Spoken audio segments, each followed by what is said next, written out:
Hi, my name's Adam Shoemaker, and I'm rector at St. Stephen's Episcopal Church in Charleston.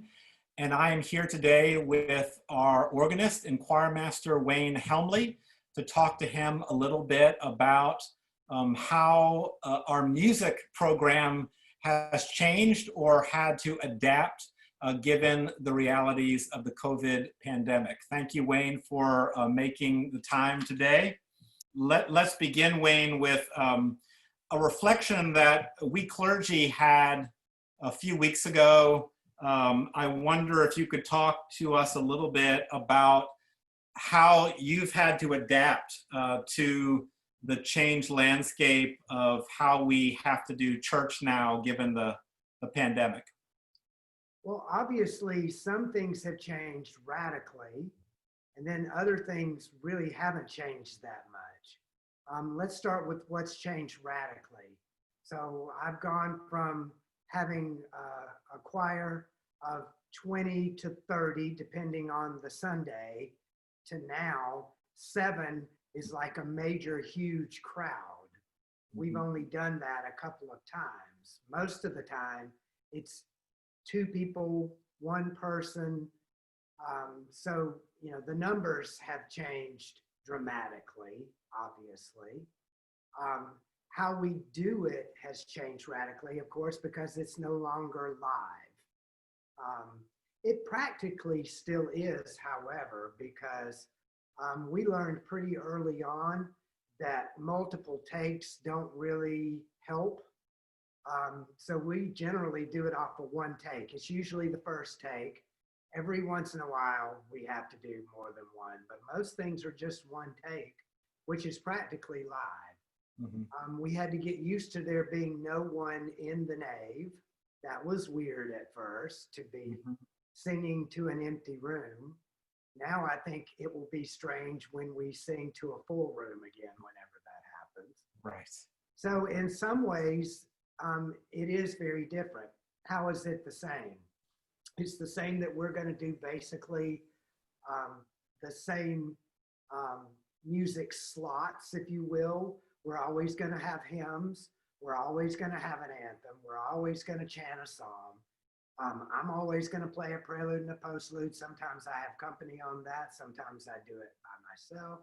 But the major musical components of the service have remained the same. I've heard you refer to the 6 or 7 singers that we typically have as our COVID choir. I wonder if you could talk a little bit about your reasoning for why we have the singers that we do. Why are you're utilizing those singers in particular during this time? Well, there are a couple of, first of all, we are limited as to how many we can have. When we social distance, what we have found is 7 pretty much goes all the way across the nave of the church. The ones on the outer ends will be almost against the walls. So 7 has got to be the magic number, much more than that, and we're too close to one another. And what the experts, the scientists keep telling us is that singing is among the most dangerous, or at least concerning to them. So we have to be really careful about how we do it. So 7 wound up being the magic number or thereabouts, just simply because that's what the space can hold when we spread out. And as far as who does it, a lot of it's got to do with who's going to be comfortable, basically a lot of times being one on a part. In a choir, most of the time there are several people singing the same part. So if you're not sure about something, maybe the person next to you will be more sure of it. But this is, you're out there and you're by yourself pretty much, and you better know what you are doing. So that factors into it as well. Who blends together well also factors into it in some ways. So it's a lot of different factors that go in there, but the biggest and the foremost is safety. So, age comes into that as well. Underlying health conditions come into that. So it's been a lot of different things. It's been, is that something you're comfortable doing? Are you in the safest brackets in terms of your personal health and your age and so forth and so on? And then, finally, the magic number of how many can we safely have? And 7 has been about it so far. I think that many of us have been very impressed by your creativity, your continued creativity, and what we've been able to do musically, even in this strange season of life and ministry. And I wonder if you could talk just a little bit about your process for how you put the music together, whether that's different now than it was before, or if it's the same, how you go about doing that. Process is basically the same. Obviously, if I've only got 2 people singing, I'm not going to select something that has 8 parts. So in one sense, it kind of may change what I do. But as far as the process itself goes, my process has been pretty much the same process for most of my life. It's intensified, I would say, in the last 5 to 10 years. But it's been pretty much the same process. So first thing is, I get this all the time. The preacher basically preached the same thing that the music was. How do y'all do that? Mm-hmm. And I like to act as though it's some kind of big, deep, dark secret. And in some ways, it actually kind of is, and I'll get to that in a second. But for those of you who are not aware, there is something called the Revised Common Lectionary. And that's where our readings come from. Everything that you hear read scripture-wise in a service is prescribed. It's something that we are given. So the preachers and I are looking at the same lessons. So that's one reason that sometimes we basically head in the same direction, because the lessons kind of dictate that's how it's going to be. So a first step for me is always going to be, what does the lectionary say? What do those lessons say? And I read them, and sometimes I have to read them a lot of times, because as you well know, sometimes the lections are not terribly friendly. You have to kind of figure out which direction to go in. So that's part of the process, is reading that lectionary.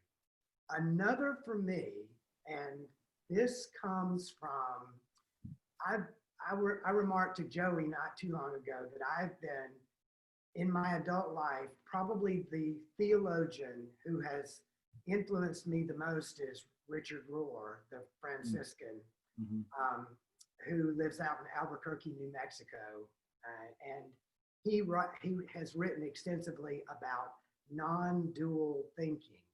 It doesn't have to be either or, it can be both and. So in addition to the lectionary, frankly, sometimes it's contemporary events that will lead me in a direction. Just as an example, a couple of examples I can think of off the top of my head. This coming Sunday, our marvelous flutist, whose name is Kim and I are going to do a sonata by a French composer named Francis Poulenc. Now, it just so happens that he's another Francis, and so that worked out well, but that wasn't the main reason that I asked her if we could do this piece. The main reason is he wrote an opera called The Dialogue of the Carmelites, and the late Supreme Court Justice Ruth Bader Ginsburg loved that opera. And for that, I can't stage an entire opera in her memory, but we could play this piece, and I knew that that was a composer, or Poulenc is a composer whom she really liked. So we're playing that sort of more or less as a memorial to her, since she just passed away in the last couple of weeks. Another example I can think of off the top of my head, around the time that we were experiencing the horrible deaths and indeed murders of um, Aubrey and Breonna Taylor and George George Floyd. Floyd, I got to thinking about, I basically started thinking about Old Testament prophets, Amos, for example, Micah, for example.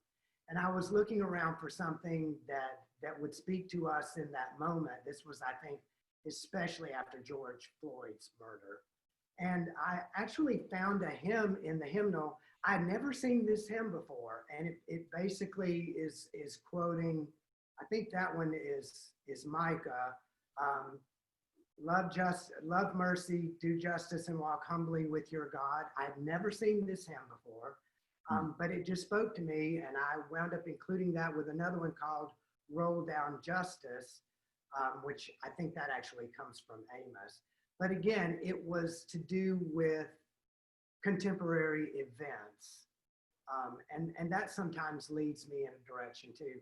And quite frankly, this is where it's going to sound a little strange, but I honestly don't believe that I picked a lot of it, because I think it kind of finds me. And I just think it's Spirit whispering to me and telling me what to do. I try to be open to what God is telling me to do. So that's a part of it as well. Well, and I will say that in that comment you said about how sometimes people are amazed at how the preaching and the music seems to sync. Wayne certainly, as he puts together hymn choices and anthems, will share what he's thinking ahead of time. And I will see that as I'm preparing my preaching and praying over the text myself. And there certainly have been moments, and Wayne, there have been moments, of course, when I've emailed you or texted you, thank you so much for choosing just this piece of music, because there have been moments when the music choice has opened up an interpretive pathway into the text that I hadn't seen without taking a look at that piece of music. And so it's really been fun to sometimes see how that creative divine inspiration can sort of move in the midst of the work that we're all doing here at the church. Talking about your creative projects, I know we have an evensong coming up. We, of course, have already done the wonderful chamber concert. Do you have any thoughts about other things coming up? But why don't you begin by saying a little bit about the evensong, and then any other thoughts or things that you're thinking about moving forward? Well, traditionally, our evensongs have been very driven by what's going on in the world. Mm-hmm. So, for example, when it was the centenary of Leonard Bernstein's birth, it seemed like a good thing to do to celebrate that. So we did an evensong that, first of all, included our Jewish brothers and sisters, because Bernstein was Jewish. And secondly, employed his music, West Side Story of all things. And here again, this goes back to this whole, this orientation that I have, that it doesn't have to be either or, it can be both and. And I recognize that not every Episcopal church would be doing West Side Story in an evensong, but it seemed to make sense to me. And,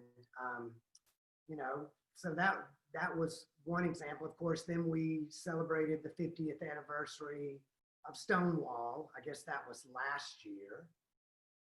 And so looking at what would be a good evensong, or good is maybe not the right word, a timely and appropriate evensong, it seemed that this year All Saints was really speaking to me, simply because we've lost now over 200,000 people to COVID-19, which is absolutely tragic. And of course, people have lost loved ones for other reasons not related to COVID. So it seems like there's been more death this year than perhaps in years past. So this year's Fall Evensong is going to be on All Saints Day. And the other thing that happened to sort of lead me in that direction is All Saints actually happens to fall on a Sunday this year, which is fairly unusual.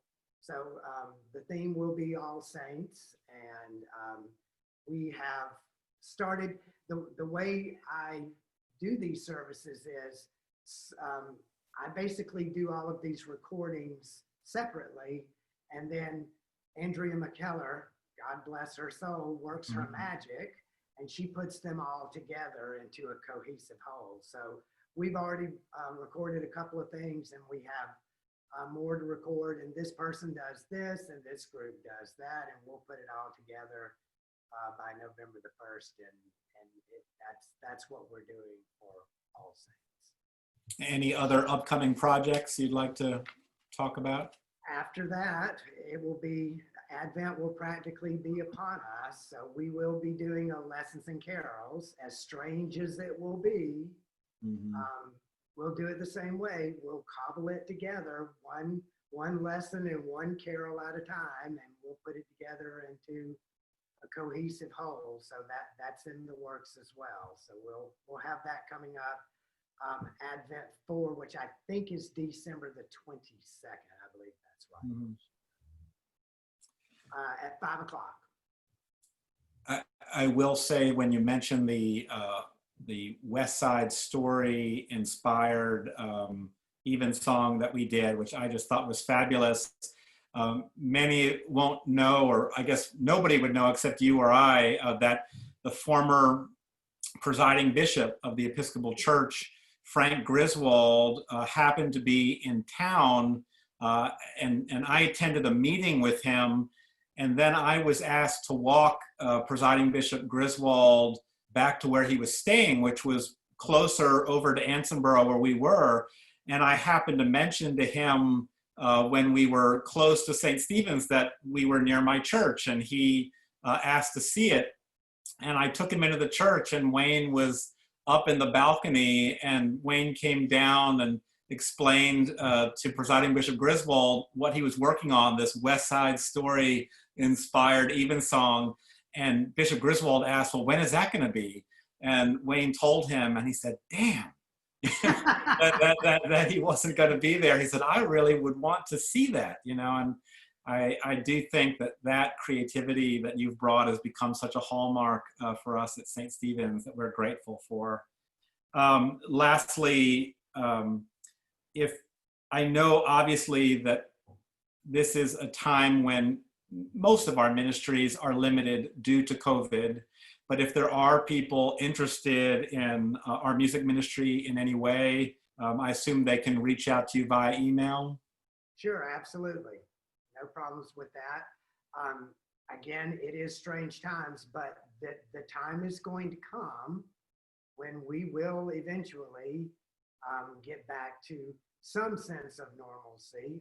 I'm not quite sure what that's going to look like yet. I don't think anybody is, but yeah, please contact me. Always welcoming new people. And I will say to all of you listening in that we do have a brand new website that we are about to launch, and emails for all of our staff will be there. So you'll be able to take a look at a new music page and get Wayne's contact info there. It looks pretty cool. We've almost finished with it. It's taking good shape. I agree. I think it's going to be a really good website to let people know what we're doing. Thank you so much, Wayne, for making the time for this brief conversation and telling us a little bit about music during COVID-19. Well, thank you for having me. It's been a pleasure. I'll be back in a couple of weeks with another interview highlighting mission and ministry important to us at St. Stephen's. Thanks so much, everyone. Bye-bye. Bye-bye.